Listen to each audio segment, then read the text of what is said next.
श्री स्वामी समर्थ. नमस्कार भक्तांनो, आज आहे नवरात्रीचा 4था दिवस आणि आपण ऐकणार आहोत देवी कुष्मांडा हिची कहाणी. अंधकारातून उमललेलं स्मित देवी कुष्मांडा. या देवी सर्वभूतेषु मा कुष्मांडा रूपेण संस्थिता. नमस्तस्ये नमस्तस्ये नमस्तस्ये नमो नमः. भक्तांनो, ही कथा तुमच्यापर्यंत पोहोचली आहे म्हणजेच तुमच्या भाग्योदयाची सुरुवात झाली आहे. म्हणूनच तिला शेवटपर्यंत ऐका. माता कुष्मांडा देवीची कथा ही केवळ वाचण्यासारखी गोष्ट नाही, तर ती मातेशी जोडणारा अखंड दैवी धागा आहे. ही दुर्गा मातेचं 4थं रूप असून तिच्या स्मितहास्याने संपूर्ण सृष्टीची निर्मिती झाली असे मानले जाते. आपण जेव्हा ही कथा अखंडपणे पूर्ण एकाग्रतेने आणि भक्तिभावाने ऐकतो तेव्हा माता आपल्या जीवनातील अंधकार दूर करून प्रकाशाची किरणे पेरते. कथामध्येच थांबवणे म्हणजे त्या देवी आशीर्वादाचा प्रवाह अडथळा आणणे होय. जशी एखादी नदी अखंड वाहिली की तिचे पाणी स्वच्छ राहते, तशीच कथा अखंड ऐकली तर मातेकडून मिळणारी कृपा अविरत राहते. म्हणूनच भक्तांनो, क्षणभरही खंड न पाडता पूर्ण मनाने अखंड श्रद्धेने ही कथा ऐका. भक्तांनो, माताला प्रसन्न करण्यासाठी कमेंटमध्ये लिहा जय देवी, जय महाशक्ती माता. मातेच्या कृपेचा दिव्य प्रवाह तुमच्याकडे लगेच वळेल. कथा संपल्यावरच तुम्हाला जाणवेल की माता प्रत्यक्ष तुमच्या जीवनात उतरली आहे. तिच्या आशीर्वादाने तुमचे प्रत्येक दुःख तुम्ही हसत हसत दूर करत आहात. तिच्या कृपेने तुमची सगळी अडकलेली कामे पूर्ण होत आहात. म्हणूनच खरी भक्तिभावाने आणि मनाने ही कथा ऐका आणि व्हिडिओ ऐकला तर आवडला तर लाईक, शेअर आणि सबस्क्राईब नक्की करा आणि इतरांनाही पोहोचवा. तुमचे अनुभव शेअर करण्यासाठी कमेंट करा. चला तर मग आपण कथेला सुरुवात करूया. श्री स्वामी समर्थ. ही कथा आहे खूप काळापूर्वीची. अनंत काळ, जेव्हा काहीच नव्हतं. ना दिशा, ना आकाश, ना पृथ्वी, ना पाणी, ना अग्नी, ना जीव, ना मृत्यू. फक्त गडद अंधार, थरका पाडणारा पसारा. जणू जगाने डोळे मिटलेत आणि श्वास रोखून धरलाय. काळ थांबलेला होता. नद्या वाहत होत्या, वारा वाहत नव्हता, पर्वत उभे नव्हते, आकाश पसरलेलं नव्हतं. असंच एका अनामिक शून्यात विश्व हरवून बसलं होतं.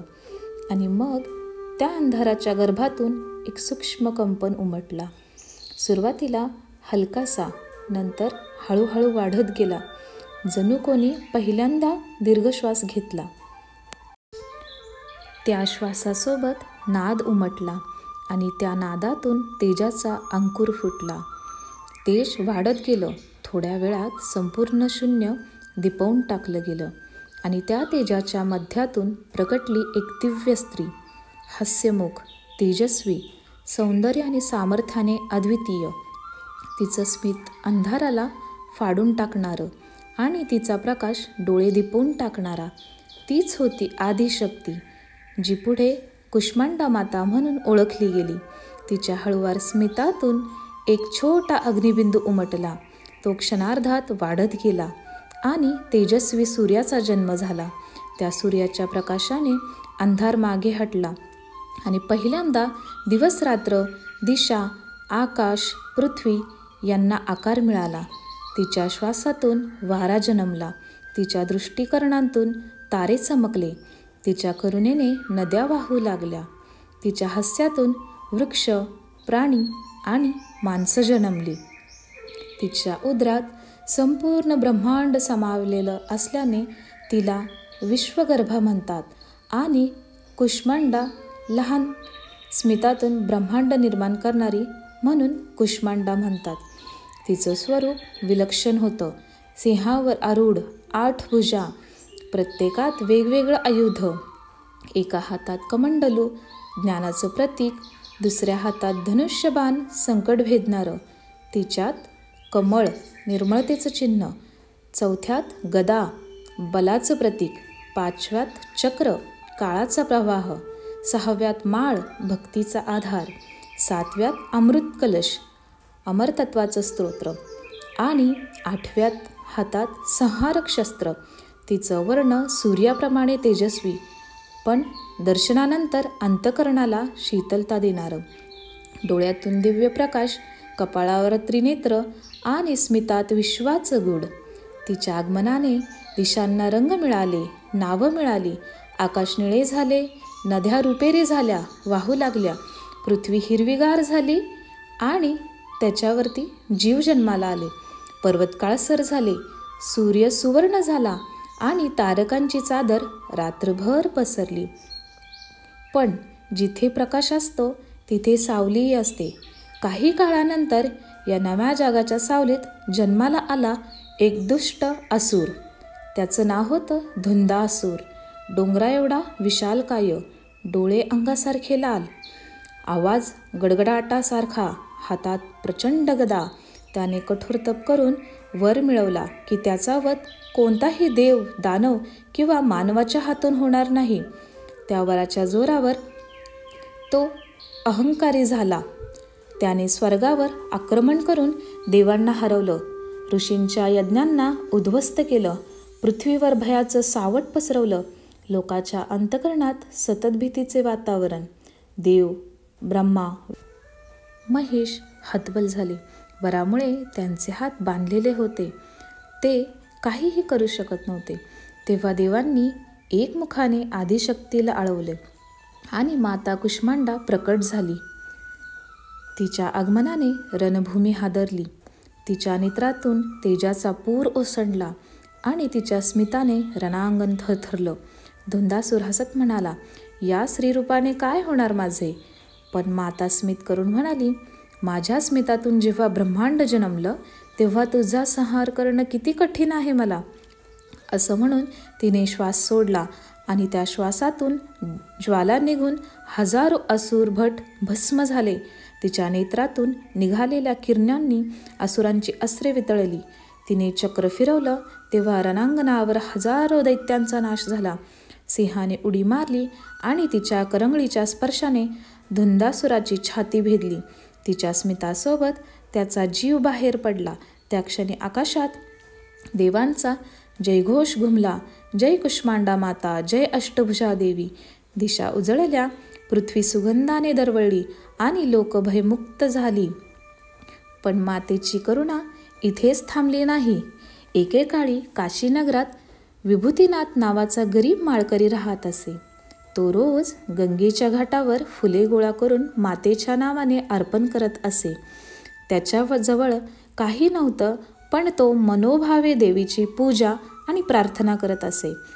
त्याच्या अंगावर फाटके कपडे, पोटरी कामं, पण हृदय भक्तीने परिपूर्ण होतं. त्याला लोक हसत असे, काय तू रोज नदीच्या काठावरती ही फुले अर्पण करतो, तुला कोणती देवी देवता येऊन अंगभर कपडे, खायला काहीतरी देणार आहेत का? आणि त्याची मस्करी उडवत असे. एक दिवशी त्याला गावातल्या लोकांनी खूप त्रास दिला. तो रडत रडत झोपी गेला. त्याच रात्री माता स्वप्नात आली. त्याला म्हणाली, बाळा, उद्या तुला सुवर्णकमळ मिळेल, पण लक्षात ठेव, ते धन केवळ धर्मकार्यासाठी वापर. दुसऱ्या दिवशी खरंच त्याला गंगेच्या पाण्यात तरंगणारं सुवर्णकमळ सापडलं. त्याने ते घेतलं आणि देवीने दिलेला आशीर्वाद त्याला आठवला.